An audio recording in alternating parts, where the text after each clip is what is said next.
અમેરિકાના H1B visa અને green card મેળવવાનો ખર્ચ વધી જવાનો છે। વિઝા અને ગ્રીન કાર્ડની ફી વધારવાની દરખાસ્ત પર સમીક્ષા શરૂ થઈ ગઈ છે અને વ્હાઇટ હાઉસ દ્વારા તેનો અંતિમ નિર્ણય લેવામાં આવશે। ડિપાર્ટમેન્ટ ઓફ હોમલેન્ડ સિક્યોરિટી અત્યારે નવા રેગ્યુલેશનની સમીક્ષા કરવાના અંતિમ તબક્કામાં છે।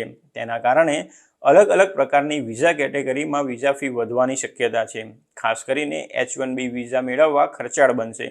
અત્યારે વ્હાઇટ હાઉસ હેઠળ આવતા office of management and budget દ્વારા તેની સ્ક્રુટિની ચાલુ છે। આગામી દિવસોમાં H1B વિઝા ફાઇલ કરનારા સ્પોન્સર્સ માટે ફીમાં મોટો વધારો થવાની સંભાવના છે। તેમાં રજિસ્ટ્રેશન અને પસંદગી પામેલા લાભાર્થીઓ માટે વિગતવાર એપ્લિકેશન સબમિટ કરવાનો સમાવેશ થાય છે। વાર્ષિક H1B કેપ લોટરી માટે રજિસ્ટ્રેશન સામાન્ય રીતે માર્ચમાં થતા હોય છે। તેના માટે ફી $10થી વધારીને $215 કરવાની દરખાસ્ત છે। તેનો હેતુ લોટરીનો દુરુપયોગ ટાળવાનો છે। આ ઉપરાંત પસંદગી પામેલા લાભાર્થીઓની અરજીઓ માટેની ફી પણ લગભગ 70% વધીને $780 થવાની સંભાવના છે। માર્ચ 2024માં નાણાકીય વર્ષ 2025ની H1B કેપ સિઝન શરૂ થશે। ત્યારે ફીમાં આ ફેરફારથી આ સિઝનની ઓપનિંગને અસર થશે કે નહીં તે હજુ સુધી નક્કી નથી।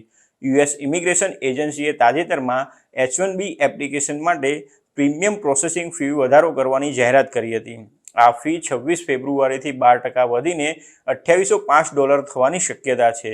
H1B અરજીઓ સ્પોન્સર કરનારા એમ્પ્લોયરે વધારાના ખર્ચમાં આ પરિબળોનો પણ સમાવેશ કરવાનો રહેશે। આ ઉપરાંત સિટીઝન ન્યુટ્રલાઇઝેશનની ફી પણ $640થી વધારીને $660 કરવાની દરખાસ્ત છે। એટલે કે તેમાં લગભગ 20%નો વધારો થશે। સૌથી મોટો વધારો EB-5 રોકાણકારો માટેના વિઝામાં થવાનો છે। આ લોકો ઇન્વેસ્ટમેન્ટ લિંક્ડ ગ્રીન કાર્ડ પ્રોગ્રામમાં ભાગ લેતા હોય છે। NPRM મુજબ રોકાણકારો માટે શરૂઆતની I-526 પિટિશન ફી 204% વધીને સીધી $11,160 થઈ જશે। જ્યારે પરમેનન્ટ રેસિડેન્ટ સ્ટેટસની શરત દૂર કરવા માટે I-829 પિટિશન ફી 148% વધીને $9,535 થઈ જશે।